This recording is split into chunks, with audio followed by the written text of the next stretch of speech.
this is Ben with Accura Outdoors, and today we're going to talk to you about reloading. And I know we have lots of videos, we have a channel or a playlist that's solely dedicated to reloading. And we have different parts of it. We have the different type of presses, the reloading. But one of the things I wanted to kind of add to like a starter video is, what do you need to get into reloading? We've done different things about the different type of presses. We've done especially on just different types of cleaning, and then also we've done, say if you have a turret press, the whole reloading process. This is going to be centered on just what are the components that you need, and what are some things if you're looking online and you're like, well, this does this and this does this one, what one's better? So we're going to go through and kind of briefly go through what each of them are called, and some pros and cons of different setups, and that way you can maybe make more of an educated choice with buying reloading components, because you used to have the luxury of buying say 9mm ammo at almost the same cost as reloading, if not cheaper, depending on brand and where you got it. Now is definitely the time when reloading, if you can get a good price on primers, is definitely cheaper. So we've seen an influx of people getting into reloading, so we're going to continue to add on to our reloading series on just kind of identify what reloading components are and what to look for when you get into reloading, and kind of a checklist of what you should have in order to get into reloading. So first, we're going to start out with presses. Okay, so with presses, there's normally 3 different types of presses. You have your single stage. Basically, a single stage only has a spot for 1 die, and usually every pull is going to be 1 stage. So this is a single stage. In our set, we have a quick dismount plate on it.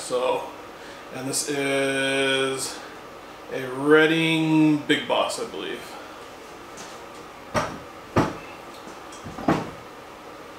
The next step up would be a turret press. Now, a turret press is kind of like a single stage, but instead of having 1 spot for dies, it has multiple. This is a Lyman All-American 8, so it has 8 spots for 8 different dies. This is kind of your in-between a progressive and a single stage.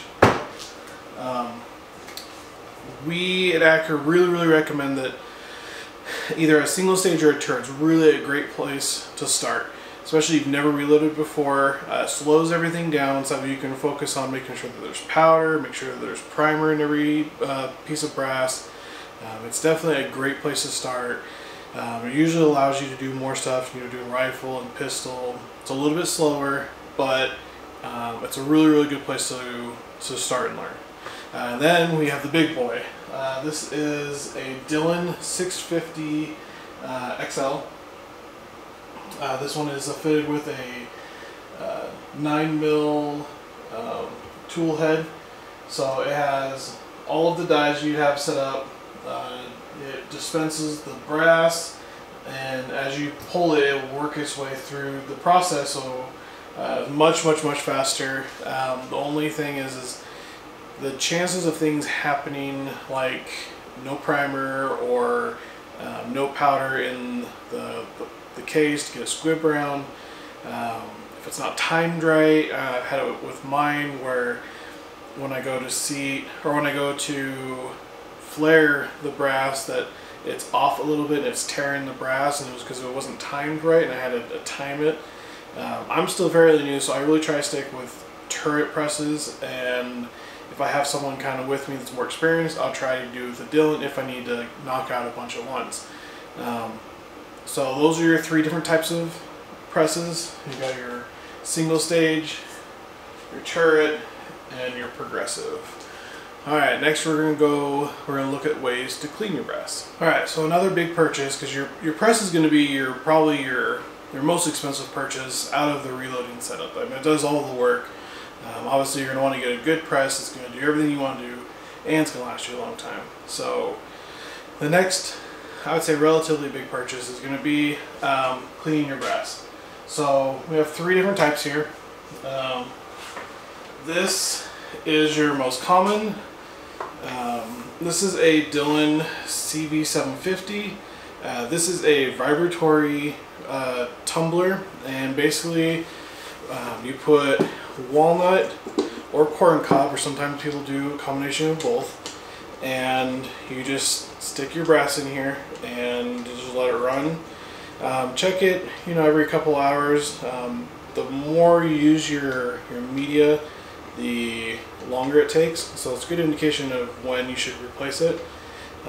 Walnut is pretty abrasive and usually will last a long time, but here is kind of a look. So that is walnut media. You can also get corn cob if you want a little bit brighter finish. And some people will put polish in it to give the brass a little bit more shine to it, but just to get your brass clean, this is going to be your cheapest starting method. Another option, we did a recent review on the Lyman Cyclone. This is a rotary tumbler. Basically it's very, very simple. It just has a motor that turns. You put your brass inside here. I'll show you the inside.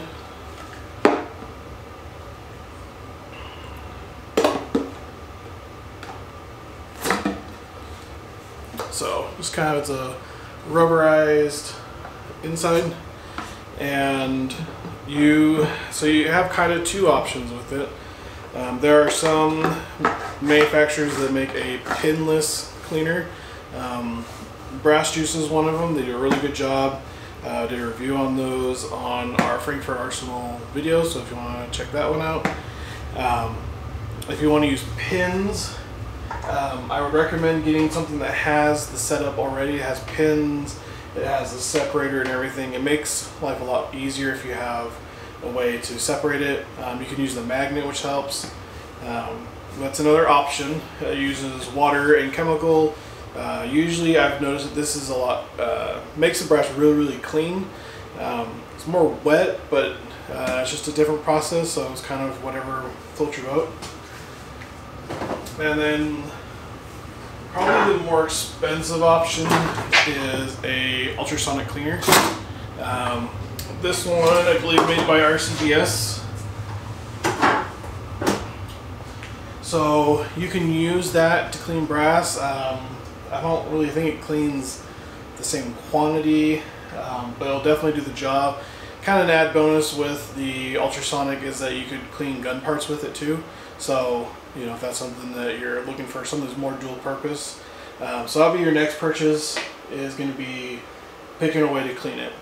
For economic side, obviously you're going to want to stick with the tumbler. It lasts a long time, it's tried and true, and really there's really nothing bad to say about it. So there you go, those are your brass cleaning machines. Okay, so the last kind of big item that you're going to need is a way to measure the powder. So when you're throwing your powder, normally, you know, say it's a 9mm, we'll just give it guesstimates like 4 to 5 grains, depending on what powder you're using. So you obviously don't want to go, that's about enough, or some people joke about, you know, just scooping it out and topping it off. It's a good way to blow up your gun. It's not advisable. So at Accura we have a couple different ways. One of them is an automatic powder throw.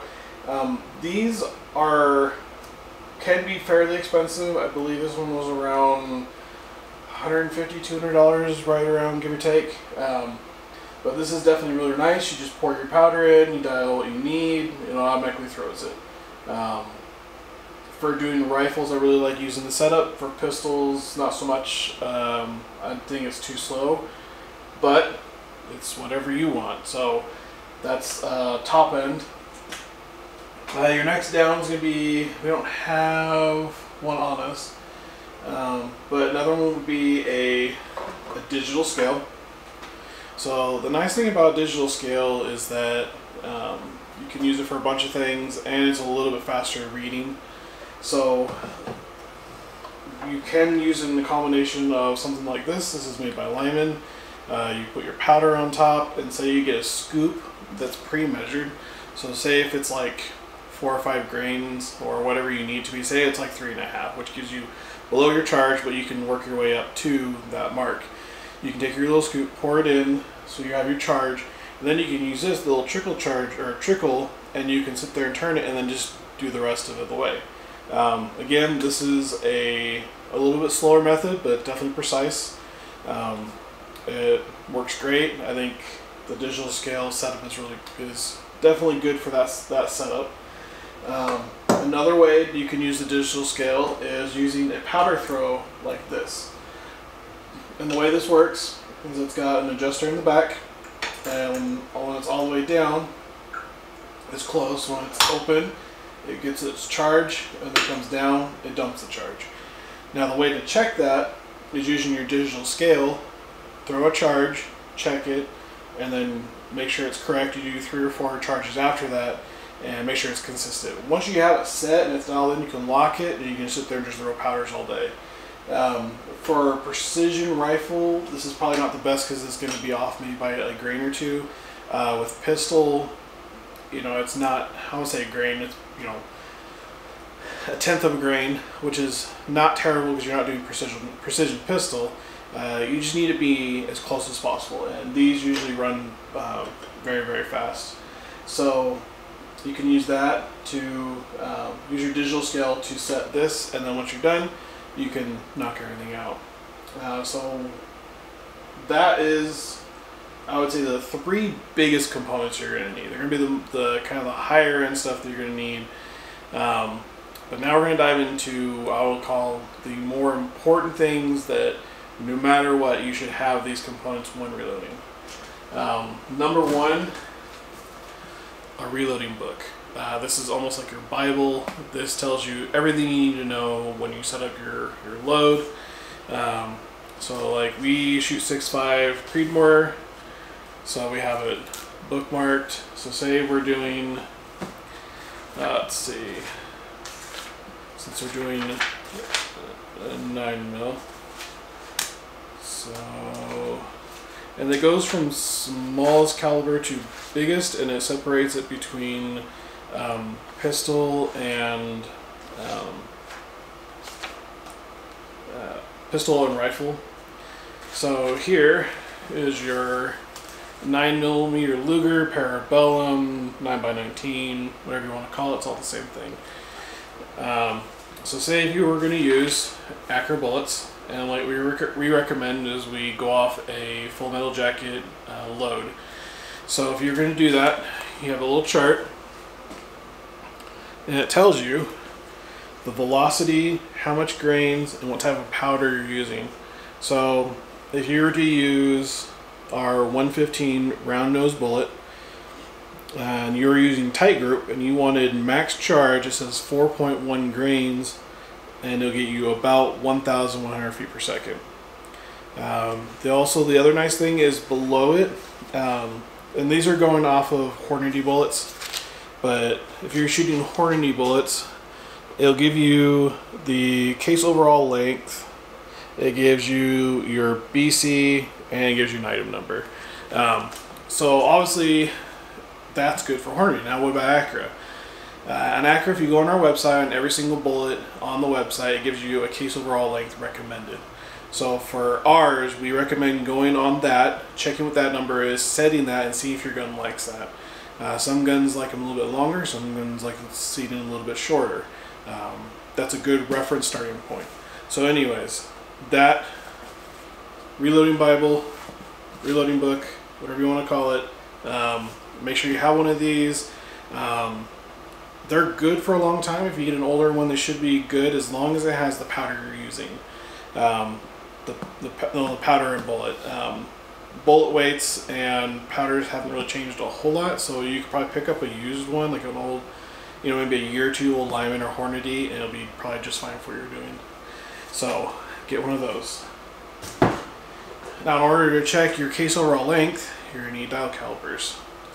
So you can get digital ones, you can get analog ones. So we've got this here. So this allows us to, after we set the bullet, we can go, okay, this is good. Or you can check your brass. Most of the time with pistol brass, you don't need to trim it. But if you're paranoid, you can definitely check it. It gives you good practice of reading a caliper, but mainly these will be used for you checking your COL or case overall length. Some presses, like this Lyman All-American 8, has a priming system built in. Some people like having that style, some people like using a hand loader. This is actually, I really do like using this one. You basically put your primer up here. Once you get them in the right orientation, fall down, and you just do one at a time, and you just prime them as you go. Some people like it because they can feel how far it is. It's a little bit slower because you're doing one at a time, but you'll know that every single one of them are primed. So this is a cheap and inexpensive way to prime it. You have your other presses that usually have it built in, and then you have the automatic, which has it built in, and then some people have other setups. But to get into reloading, this is a good option. You're going to need a set of dies. Definitely don't want to cheap out, but you don't need to spend a crap ton for precision dies. This is a Lee die set for 9mm. It should come with 4 dies. It's going to be, this is so not in the right order. So you're going to have your carbine and sizing die. You're going to have your flare and powder. So on the powder side, it's going to be open, so you can flare it and you can technically pour powder in through the top if you want to load that way. The next is going to be your seating die. That is going to seat your bullet, and that's where you're going to check your COL. And then when you're done with that, you're going to crimp it. In order to set up your dies, make sure that you read the manual because it actually has really good information. But when you get your die set, obviously this is Lee, so they're going to use Lee presses, but it'll tell you how to set up every single die. And it's not, this is, the exact way. This is a great way to get you set up. So, read through it, make sure you understand it, be ready to throw away a couple bullets, a couple brass. Maybe try to do it without primer in it, so that, because right now primers are scarce. So do a couple test runs with just the brass and the bullet. So, but that is another thing you're going to need to get, because obviously you can't do anything without that. And sometimes, like me, you're going to mess up. So Kinetic Hammer. What this is for is so that you can put your brass with your bullet that you probably messed up, or say you forgot to put powder in or something, or you're just checking the crimp on it. You stick your bullet in here, tighten it down, and then you just hammer on something hard. I recommend the ground or something just solid, but you just whack it on there and it will throw the bullet into here. If it's charged, the powder will come out here, so be careful when you pour it out that you don't get powder everywhere. Inexpensive. Usually if you buy a kit, these would normally come with it. It's not absolutely necessary, but having one of these are really, really nice to have. This is a loading tray. This one's a universal one. So it's got lots and lots of holes. So it's got big holes, little holes, it's got stepped holes, and you got holes in the back. This is so that you can pretty much do any rifle, any pistol, well, give or take. I mean, unless you guys are shooting 50 BMG, this is not going to work. But for the most part, this should do everything. This is nice because then you can set all your bullets on here. I believe you can do about 50 at a time, so that way you can check them all, make sure they have powder, make sure they have primer. You can do a system where you have them upside down, check your primers, flip them over once you're done, do your powder. It's just a good way to keep you organized, and that way you don't have brass hanging out everywhere and knocking it over. It's a cheap thing. Get one, make one. They're not that bad, and they'll save you a lot of headache. It's going to be case gauge. So once you're done with your completed bullet, yay, you're done. You don't know if that's a good bullet or not. How do you check it? A good way to check it is through a case gauge. This is a Dillon 9mm case gauge. This is an EGWguns.com case gauge, and this is a Lyman. We have noticed that the EGW ones have tighter tolerances, so if it fits in here, and what I mean by fits, some of that Blazer test ammo. Alright, so you have a 9mm, and it goes in, as long as it's smooth on here, and it's not raised, that's what you're looking for. So that's basically, you can see how it's all nice and smooth. It comes right out. The EGW one is usually a lot tighter tolerances, like I said. And this is also same thing. This is also so that when it goes into your barrel, into your pistol, that it's holding the brass. So if you have too tight of a crimp, or if it's too flared, it's going to get jammed in when it goes in there, your brass is going to get stuck, your bolt's going to be gone, and you're going to have a bad day. Now if it's too tight, you can create too much pressure, possibility of overpressurizing the chamber, or it going too far in, and just a lot of bad things happening. So get a case gauge. They can be inexpensive, but it's, as my dad says, cheap insurance. So even just a little single one. If you're doing more than one caliber, these are really nice. This has all your pretty much your popular ones: 9mm, 38 Super, 40 Smith & Wesson, 45 ACP, and then this one has more calibers. So good to have. Okay, so that's pretty much the main components of what you need for reloading. You need your press, a way to clean your brass, dies, some measuring tools, calipers and whatnots, a way to check your bullets, case gauge, and a recipe book or your reloading handbook, and your powder measure. Those are really brief. Those are the things you're going to need. We have other videos if you're interested in, say, single stage, if you're interested in turret, or in progressive. We have different videos based on that. If you're interested in just the process of how to clean your brass, how to seat your bullets, how to crimp it, every stage of the way, we have a full playlist based on those different things. So if you check our reloading playlist, hopefully it's here. If it's not there, it'll be linked down below.